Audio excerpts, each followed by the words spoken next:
Everyone, welcome to the Bay Area Content Marketing Meetup. If the numbers are correct, this is our 86th meetup of all time. We started 5 years ago this month, so we started September 2015. And last I checked, this is our 29th meetup on Zoom once the pandemic hit. So thank you all for being here. Really excited today to have Adam Pierno. Adam is going to talk about, do you know whom you're talking to? So Adam, thanks for joining us and take it away. Thank you so much. You cleaned up the grammar. You said, do you know whom you're talking to? But it is more of the New York attitude of, do you even know who you're talking to? Like that, more like that. I'm gonna share my screen, but I still see some people rolling in, which is fantastic. I think what would be best, I'm gonna do the real lo-fi, and we'll do a little behind the scenes here. If you can see my Google slide deck. Yep. Perfect. I'll let you see my coming slides. I'm going to skip a couple to keep this timely. Please interrupt me. It does not bother me. This has been performed and shared more as a keynote than as a conversation, but you won't break my flow. I think it's with a small group like this, it may be more fun and more beneficial to jump in with questions. So before we get started, I do have a question, which is this one.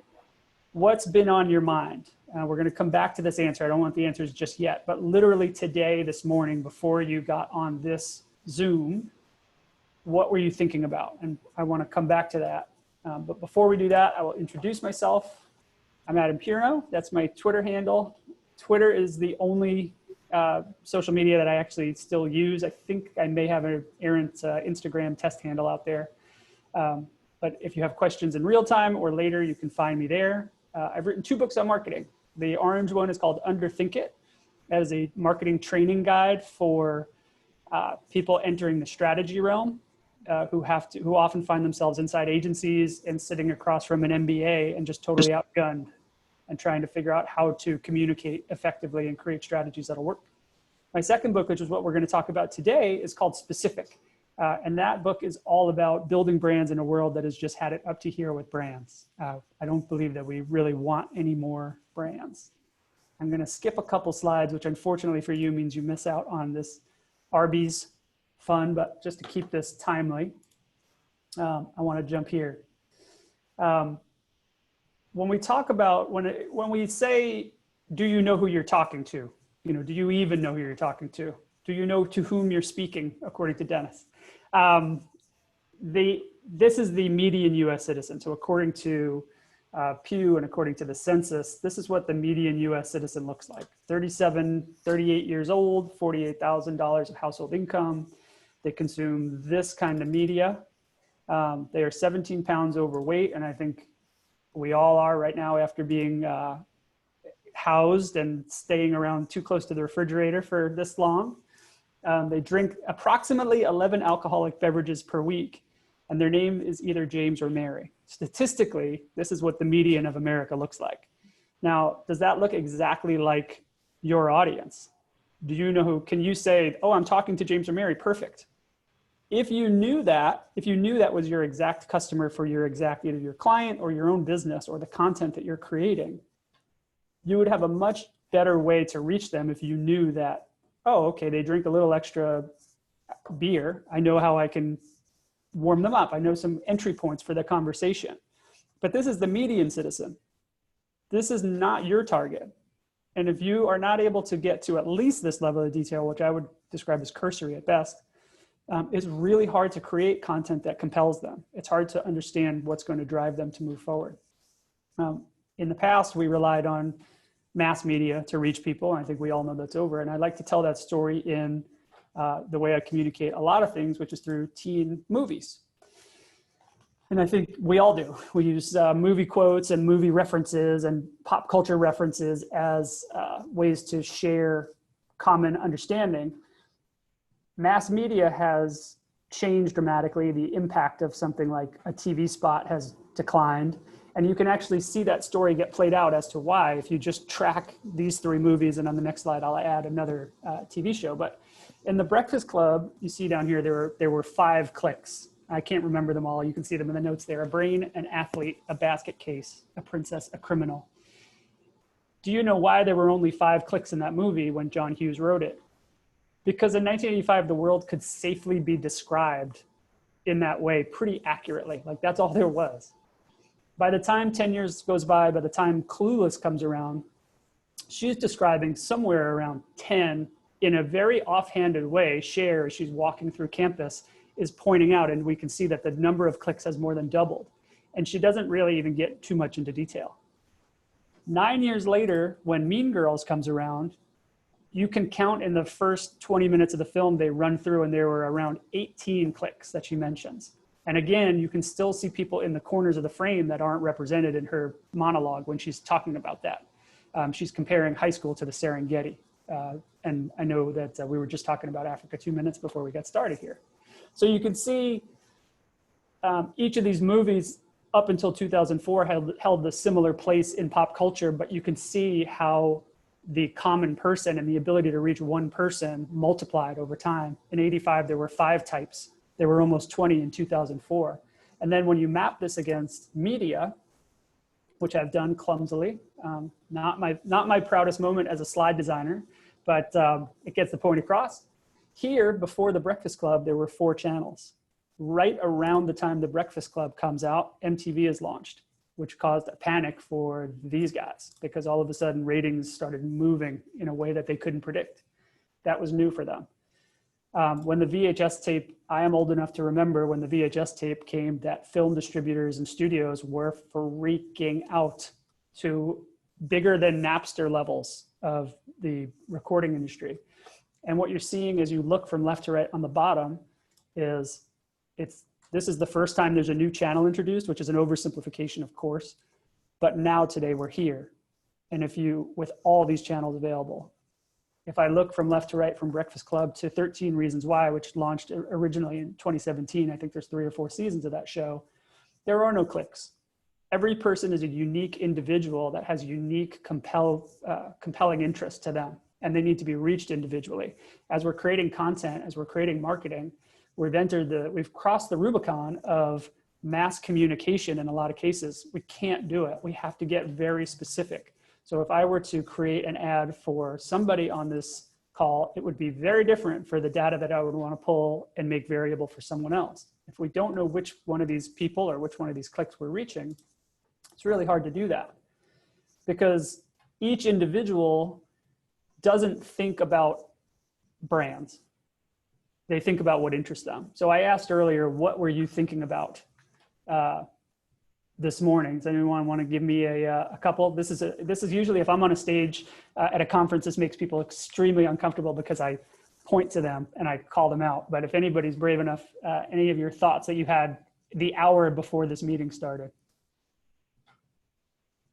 Mine would be pretty simple, which was this was a day that I just happened to have a lot of calls scheduled before this. So like back to back to back. And I was just thinking it was a little intense because there wasn't even a break in between meetings.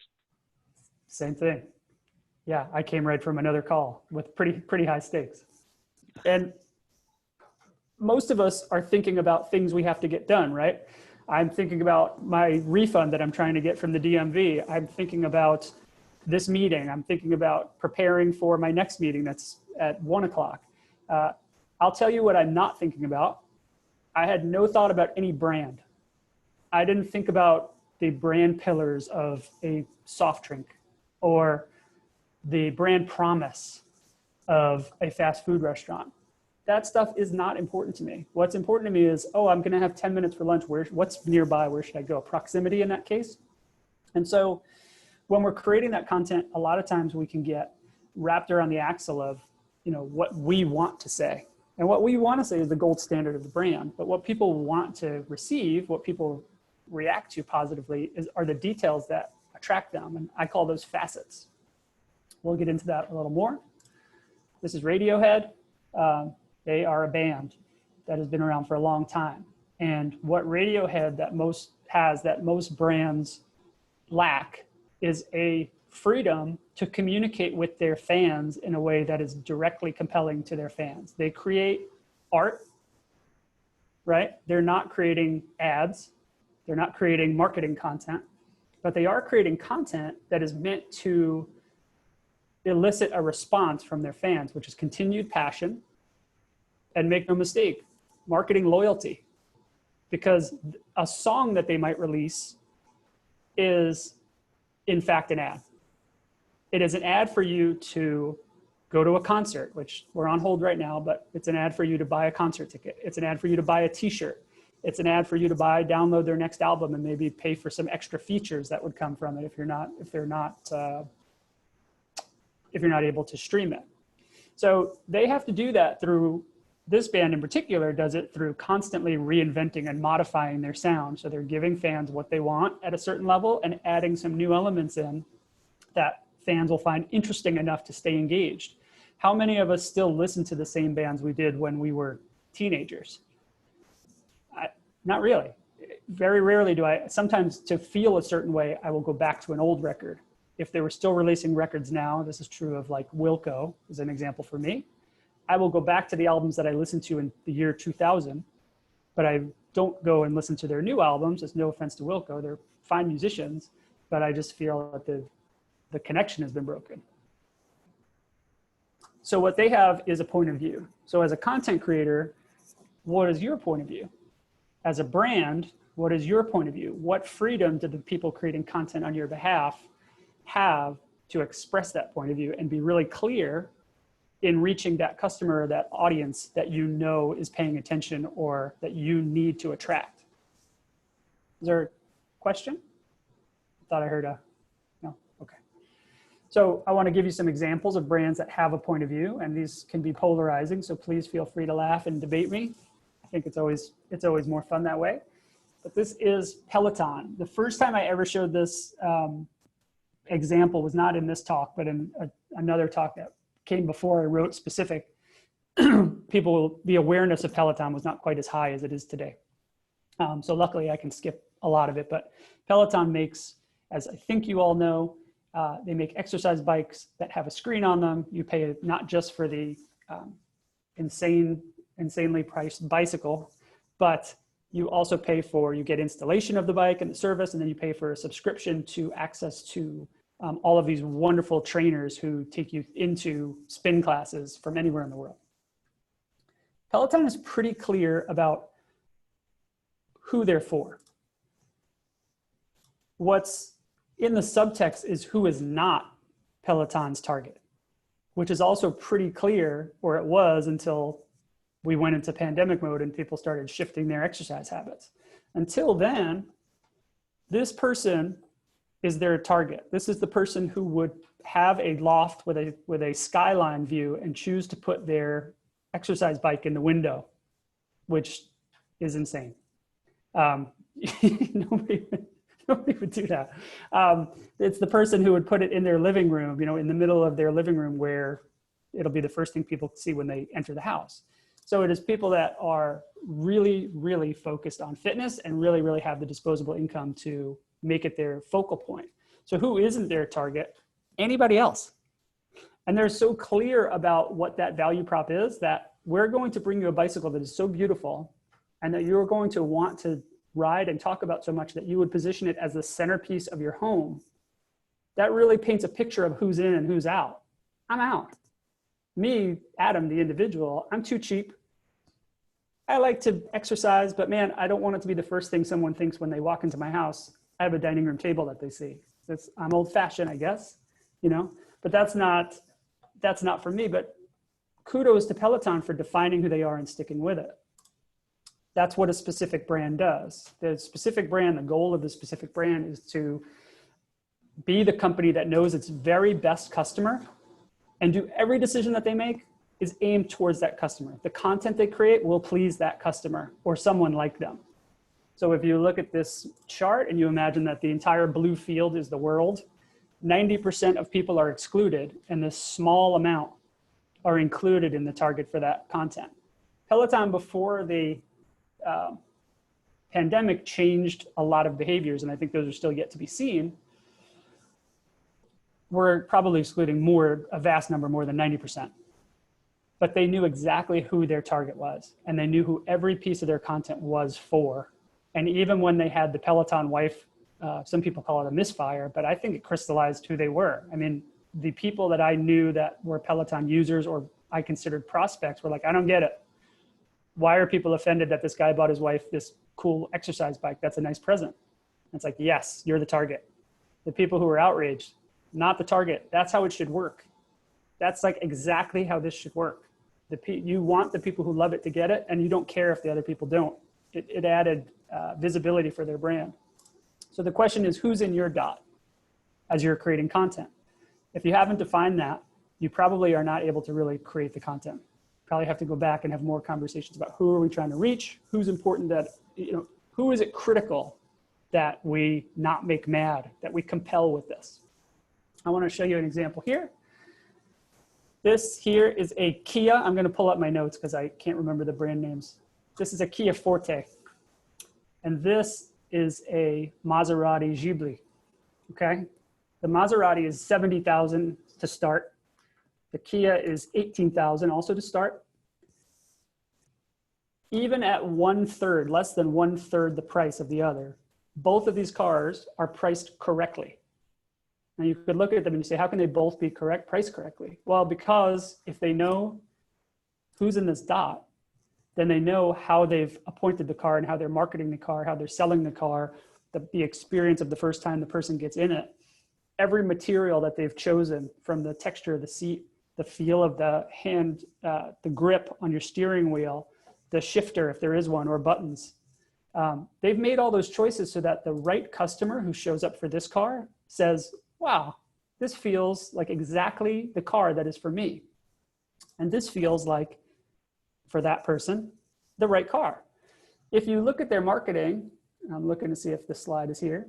If you look at their two websites, this car is all about, the Maserati website is all about luxury and performance. And the context of it all is, you deserve this. The Kia is all about, you're not missing out. It has all the features that you should expect to have in a great car. You deserve this. So when a customer goes into either showroom or goes on the web, they're seeing a dramatically different website experience. They're seeing a dramatically different price. I think you'll agree. But both of them feel like if they bought it, they got the car they wanted to get. That's a marketing solution, not a manufacturing solution. So those details are called facets. I referenced those earlier, but those facets are the things that hook people in. So in the case of Kia, it's a lot of technology. So their customer wants to make sure they're not getting left behind if they buy a car that was slightly lower priced at an entry point. It has the mapping features. It has Bluetooth. It has stereo sound, high quality sound in the car. It has all the technology. That would be a hook for that customer. For Maserati, it's showing the facets are handcraft luxury. So that the showing and getting across the idea that things are stitched and crafted by hand, that things are really high quality and made with that craft and excellence in mind. It's important that we make these decisions as the content creators and as the brand creators, because a lot of times there's this idea of like, let's put it out in the market and see what consumers think, let's fail fast. And the challenge with that is you want to go talk to consumers, but as consumers, I think you'll probably agree, if you've ever been in a focus group and watched focus groups, we have no idea. If you ask somebody what they would want to do, what they think they'll be doing in 2 weeks, I mean, this situation we're in right now is a pretty good example. If someone said, oh, you're going to be in your house for 3 months, 6 months, what do you think you'll do? Let's say Microsoft was asking that question in a survey to try to assess product development priorities. Nobody would have predicted what they were going to do. Everyone on this call, and most Americans, have probably gone through a cycle of, oh, I'm going to work out. No, I'm going to watch Netflix nonstop. No, I'm just going to cry into my pillow. No, I'm just going to eat everything in my refrigerator. No, I'm going to work out. We've all kind of experienced a range of feelings, and it's impossible to predict those things. Let me look at the clock here. I think I have time for story time. This is a funny story. So speaking of we have no idea, in this focus group, we were working for a company that shall remain nameless, and they made boom boxes. I am old and I remember boom boxes, and you might not, but they were typically, they looked something like this. They were black plastic. They had tape cassette players, which also they're making a comeback. And they were creating a new version of boomboxes, which were more colorful. They weren't rectangles. They were these fun shapes that were a little more organic. And in the 3 focus groups, they asked people, which one do you prefer? And in every group, everyone said, oh, the new, cool, colorful ones. Unanimously across the groups, they said that.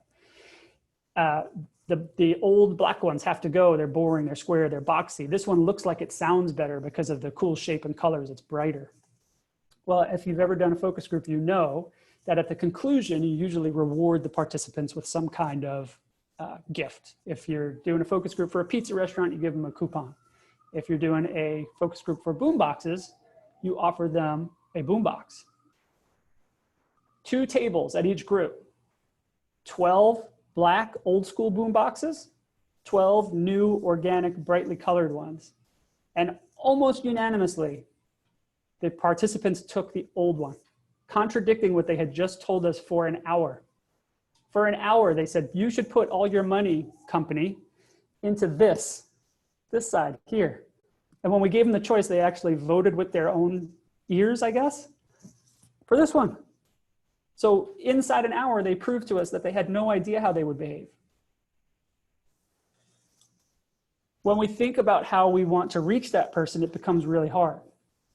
I use this example of reaching someone who's unpredictable. You have to ground in something that you understand, a common language. So if I asked one of you guys, hey, can you run out before this call is over and get any greeting card, I don't care what it is. So one of you lives close enough to a CVS or a Walgreens, you'd be able to do it.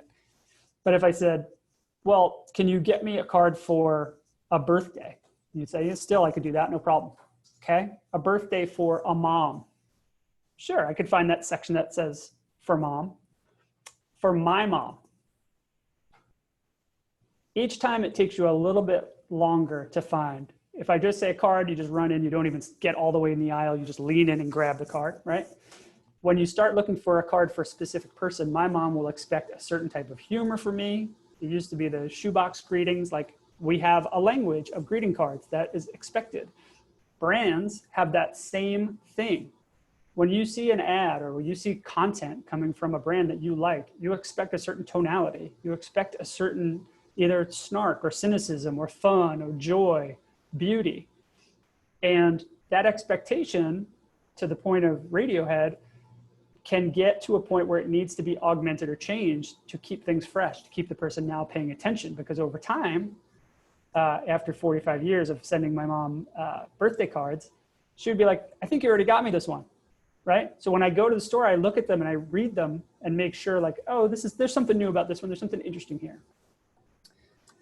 The goal is to become the single result for your customer. So Peloton wants to be that bike that you would put in the middle of your room and make the focus, right? The car, Kia, wants to be the result of that search. You want to be so unique and have facets that are so tight that when someone searches for the answer using your content as a cue, they're playing back keywords that make you the only solution. I'm going to skip Humira today, but I do want to do this one. If we think about even just logo design, these are all hamburger stands. And what Shake Shack did immediately was they said, no thanks. We're not going to play the red game. We're not going to do red and yellow. Now, you can go back and read the research that says that red and yellow create some kind of an appetite, that they have some kind of role in inciting appetite. But Shake Shack wisely created this icon, which tells you it's still in the hamburger category because you might not actually know because it's so different. But they did something so unique with these colors, green and black, and they have some other colors too, that makes you know right away, this is different. When Method introduced their products, the first products were hand soaps, and their mission was not to create these really cool bottles. The bottles were actually a byproduct. Their mission was to use better ingredients, but what was happening was they were taking their better formulations and they were putting them in these hideous bottles. And what was happening was, number one, at shelf, consumers could not tell the difference between what was in their bottle or what was in the store brand. Didn't make any difference. It was just more money. So it was not helping them. So they realized we need to give them visual cues like we would want to do in our content that separates us from them very clearly. And the positive byproduct of that was that consumers not only noticed the difference, but they understood the price premium intuitively based as a design value. And as a result, what we used to do with these ugly bottles was put them under the sink. But because these were so lovely, people started keeping them out on the sink, which we do now in our home, whether it's method or something else. They changed the entire habit so that a visitor to that home would say, whoa, what on earth is this? Oh, it's the new soap. Isn't that cool? It became a circle. The content was so good that they were sharing it. Now, in this case, the content was the product itself. I want to show you two examples that I think are amazing. So this is Shoe Carnival. I am a Shoe Carnival customer. I have 2 kids and they run through cleats and other stuff. Shoe Carnival is a great store. When you walk in the store, it is communicating to you that this is a transactional place. We are monetizing every square foot. Come in here, find your shoe, and get out of here. If you have a coupon, we want it. We want to transact with you. This is not a brand experience destination, okay? Do you look at this and agree? Okay. This is the Manolo Blahnik store. It says Cartier store down here, but that's incorrect. It's the Manolo Blahnik store. This says, we don't care for money. This is an experience store. I look at this picture and I'm waiting for someone to come out with champagne on a tray or espresso for me. This is about take your time. If you buy shoes, that's great. If not, that's your loss, right? We can take it or leave it. And I want to show you what this does to content. So the decisions they made for their retail environment inform the details they made for their website. This is Shoe Carnival. The site doesn't even friggin' load. It brings up coupons before you are able to experience the website. It is exactly the representation of this. It's amazing. It's so good. I did not plan this. Like these slides used to be by themselves, and then I went and looked it up and I added this. This is the digital representation of that store I showed you. It's an experience. The shoes speak for themselves. Buy them, don't buy them, we don't care. So those are some examples of how design works. I'm going to just go through emotion and then we'll be wrapped up, Dennis.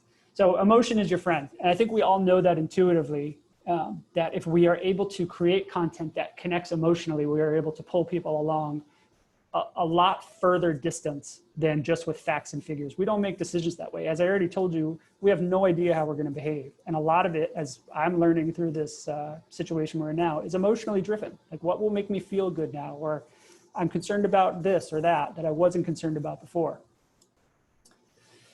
We did a project for a floor cleaner. This is the second slide I have with a hideous bottle in it. So I apologize for that. But we did a project for a floor cleaner. And in the research that we were conducting, which was all about identifying emotional triggers for using a floor cleaner, and it wasn't actually Libman, it was another brand, we learned exactly what we thought. There is no emotion tied to this bottle. There is no emotion to the liquid in the bottle. There is no emotion to a mop.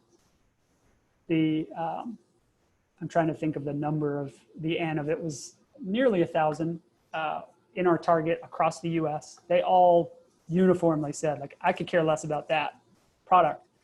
But what they did tell us was that they have a huge amount of emotion that relates to their floor, their hardwood floor. The floor is representative of an achievement, whether they bought the house that had it, whether they inherited the house that had it, whether they had the floors put in.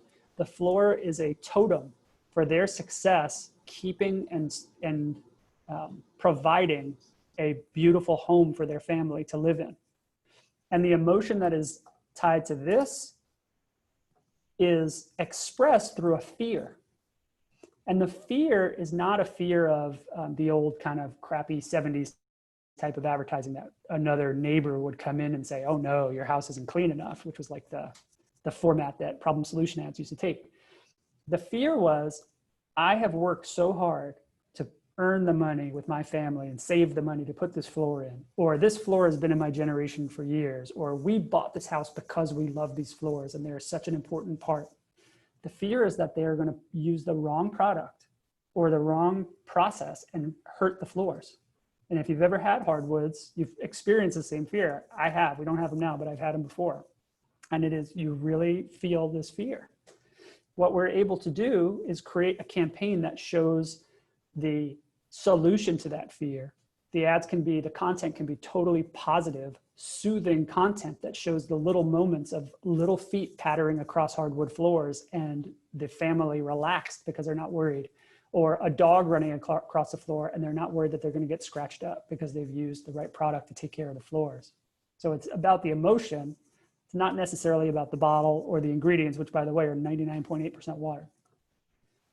So when we're creating content, it's not about this, whatever this is, whatever you're doing on behalf of your brand or your clients that they want to sell, right? Shoe Carnival, Libman, whatever the product is. It's about where they want to go. You know, if you're selling lottery tickets, it's not really, the scratch ticket itself is really not sexy. There's nothing interesting about it. People don't chase the ticket. They chase the vacation. They chase the output. If you're talking about, you know, people's kids and you're talking about a product that will help them learn or will help them advance, you know, being able to get into that emotional place with a parent is really valuable. And they are already, as a parent, I'm already there half the time. For people who really want to be organized, it's showing them the way you can do that. And then this is a picture of Dennis. Obviously, he's been using his time in the pandemic very wisely, doing those crunches. But if you're selling something in fitness, it's not about showing the Peloton bike or the weights, it's about showing the result. And so you're trying to connect with people in that way. When you know who they are, you know what drives them, and you know what result they're seeking, and you know the little details along the way that help them confirm their journey and not confound you. That's all I got. Thanks. I rushed through it and skipped a few pieces, but hope that was still positive and informative. That was excellent, Adam. Thanks so much. I love all the examples. Sure.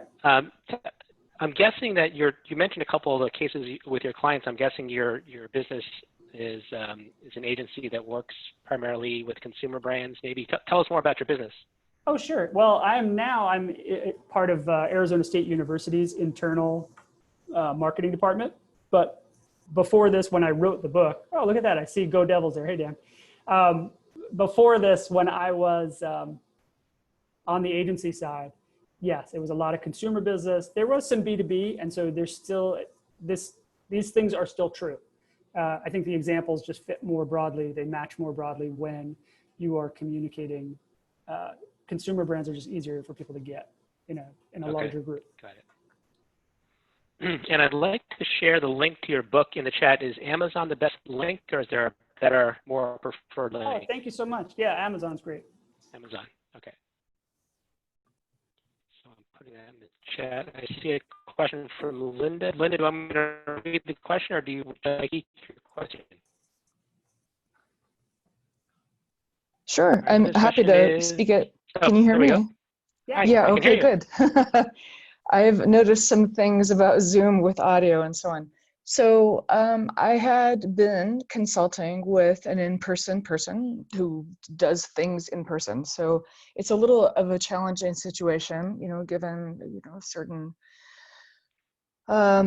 takes on how they can resume business. So I had suggested that she marry all of the keywords about her business and, you know, across platforms and so on.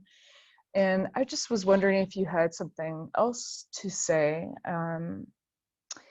just in terms of, I mean, it's, you know, it's like hairdressers, massage, you know, it's a tough business for these folks. And so she was trying to take her business online, I guess is my point. And so I was trying to figure out how she could do that. And I don't know.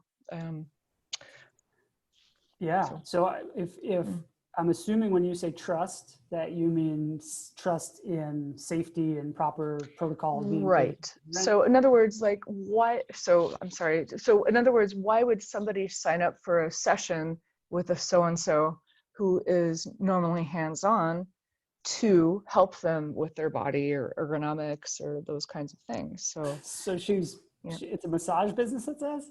She's in the massage business, but she's got, some other talents as well, like, evaluating ergonomics. And so I had been advising her on how to enter keywords like self-care and those kinds of things. So I thought I'd see what you thought. That's a great question. So I think where in the last slide where I showed the end result is why, if she can map back, why do her best customers, and this is the key, focus on your best 10% of your customers. If you lost all the rest of your customers, who can you build around? It's your best customers. Map back from that. Why did they choose her when in the best of times?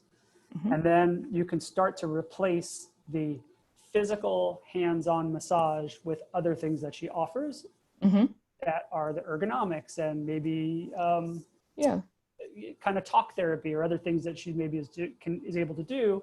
And then so too. And then use her digital presence to reinforce those things, and probably a heavy dose of testimonials from people that are doing that is definitely a big part of it, right? Customer referrals or so on. And I thought I would help her with some videos and so on, that could show the talent. But it's a difficult space to try to fill that way. It definitely is. But I think social proof could be huge there, especially if you're trying to get someone across the, if I think of a masseuse, I know there's hands involved. So mentally you saw me giggle when I was like, I don't know how the hell you're gonna do that. But I think there are ways. I think there are other offerings. So having someone explain like, oh, I went to her for the ergonomics and I received the same benefit at the end of it. Right. So online referrals and some kind of social proof. Yeah, that makes sense. Thanks. And then Linda, thinking as the content guy I am, she could also consider becoming like a leading voice as we start to return to more in-person experiences on publishing content about how the therapist or what the position is called, the therapist, can practice safe practices. Right. Because it might be the case that there's not much content. Like a lot of people are talking about treatment of the virus in general, but not for specific industries. So that maybe there's an opportunity to so produce content like on Quora and so on. How we're going to return to that safe practice. Yeah, that makes some or sense. even your own blog, or find an industry publication to get published on. Yeah, I did. I did advise her on that. That's good. Cool. How returning? Yeah. Thank you. So I have a question about you talked about Kia and Maserati. Finding 10%. Oh, Maserati. Well, but I think Kia is also an example. Do any brands come to mind that are doing that well with their content, like written content or videos or what have you? That are being really precise? Yes. I mean, in the consumer space, there are a lot of those. There's DraftKings content for people interested in sports, especially right now as the return has happened. They've been doing an amazing job. If you go watch, you can track down tons of video content. They're entering into podcast space, and that's a pretty unique space in the betting space for them to take a leadership position, but they're doing a good job. And they know who their audience is, and they know they're not afraid of ruling people out, I think is the key. But again, that's a consumer business. Got it. And I guess similarly, since you used that example, I think an example, not like a content brand, like a media company, would be Barstool Sports. I think they know who their audience is, and they're not afraid to offend some who might not be in their inner circle. And in fact, I think they, we talk about this when we're doing, as a consultant, when I'm doing email for clients or for, clients that I serve, if someone unsubscribes, they're actually doing you a favor, because if they did it because they're just not interested, it's saving you energy from trying to chase them down and get them into the open pool. Barstool is that same way. Like, let's create the content for the people who will click, and let's not worry about the people who don't. They typically flare up and create controversy that just drives more of the people we want to as anyway. Anyone else with questions?